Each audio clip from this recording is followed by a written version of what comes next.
கொஞ்சம் தெளிவா சொல்றீங்களா? அதாவது அம்மா, இப்போ நான் சொன்ன மாதிரி இளைஞர்கள், அதாவது 10ஆம் வகுப்பில் 12ஆம் வகுப்பில் 12ஆம் வகுப்புல வந்துட்டு பாதியிலே போயிட்டு இது பண்ணிடுறாங்க. அதுக்கு வந்து அவங்களுக்கு விழிப்புணர்வு ஏற்படுத்துறதுக்கும் கல்வியோட அவசியத்தை உணர்த்துறதுக்கும் யாரும் முன் வரல. அதனால நாங்க வந்துட்டு அவன் வந்து கூலி வேலைக்கு போறதுக்கு காரணம் பணம். நம்ம இப்படி போனாதான் பணம் சம்பாதிக்கலாம் அப்படிங்கிற ஒரு எண்ணம் அவங்களுக்கு இருக்கு.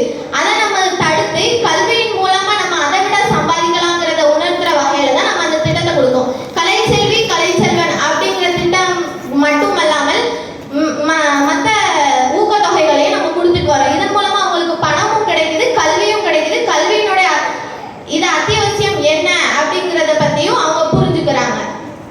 நன்றி. அவங்க கருத்து சொல்லிட்டாங்க. எதிர்கட்சியில இருந்து நீங்க என்ன சொல்ல வரீங்கம்மா?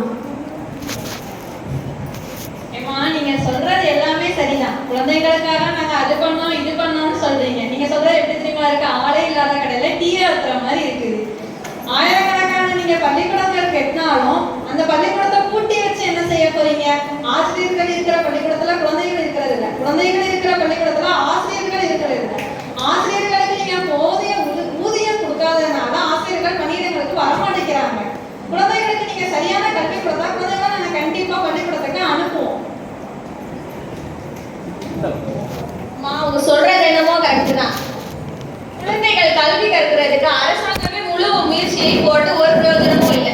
பெற்றோர்கள் வந்து நம்பிக்கையோட குழந்தைகளை வந்து அனுப்பி வைக்கணும். நம்மளோட எதிர்காலம் நல்லா இருக்கும், நம்ம குழந்தைகளோட எதிர்காலம் நல்லா இருக்கும்னு நினைச்சு அவங்க அனுப்பி வச்சாதான் அந்த குழந்தைகளுக்கு தேவையான முயற்சிகளை நாங்க செஞ்சு அவங்க கல்வியை வந்து ஊக்கப்படுத்தலாம். நீங்க 3 கிலோமீட்டர் தள்ளி பள்ளிக்கூடத்துக்கு என்ன எப்படிமா நாங்க பிள்ளைங்களை காலையில அனுப்ப முடியும்? காலை உணவு திட்டம் கொண்டு வந்தீங்க. காலையில பிள்ளைங்க எப்படி 3 கிலோமீட்டர் சாப்பிடாம நடந்து வர முடியும்? அதுக்காக தானமா நாங்க காலை உணவு திட்டம், மதிய உணவு திட்டம்லாம் கொண்டு வந்திருக்கோம்.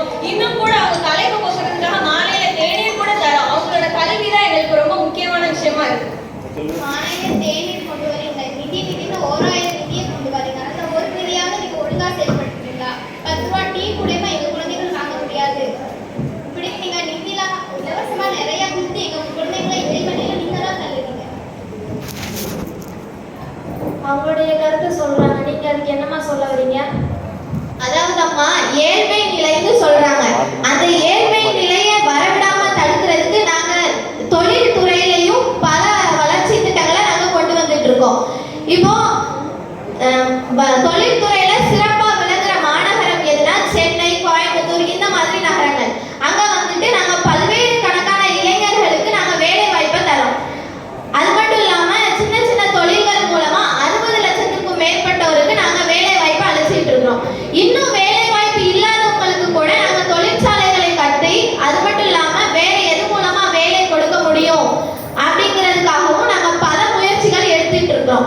ஏழ்மை நிலைக்கு தள்ளப்படுறாங்க குழந்தைகள் உங்க இது மூலமா அப்படின்னு சொல்றதை நான் வன்மையா கண்டிக்கிறேன். அவங்க வந்து அவங்களுடைய கருத்தை ஆணித்தரமா சொல்றாங்கம்மா. நீங்க என்ன சொல்ல வரீங்க? நீங்க இளைஞர்களுக்கு தொழிற்சாலைகள் கட்டி வச்சிருக்கீங்க, இளைஞர்களுக்கு வேலை வாய்ப்பு தரேன்னு சொல்றீங்க. 50 லட்சம் இளைஞர்களுக்கு நீங்க வேலை வாய்ப்பு கொடுத்துருவீங்க. அப்ப மீதி உள்ள இளைஞர்களுக்கு நீங்க வேலை வாய்ப்பு எப்படி தருவீங்க? நீங்க தொழிற்சாலை கட்டுறோம்னு சொல்லி மரத்தை தான் நீங்க வெட்டுறீங்களே தவிர சுற்றுச்சூழலை நீங்க மாசுபடுத்துறீங்க. அதாவது மரத்தை அழிக்கிறோம், சுற்றுச்சூழலை மாசுபடுத்துறோம்னு சொல்ற எதிர்த்தரப்பினர்களே, நீங்கள் வரும்போது நடந்து வந்தீர்களா அல்லது மிதிவண்டியில் வந்தீர்களா? இல்லை, நீங்களும்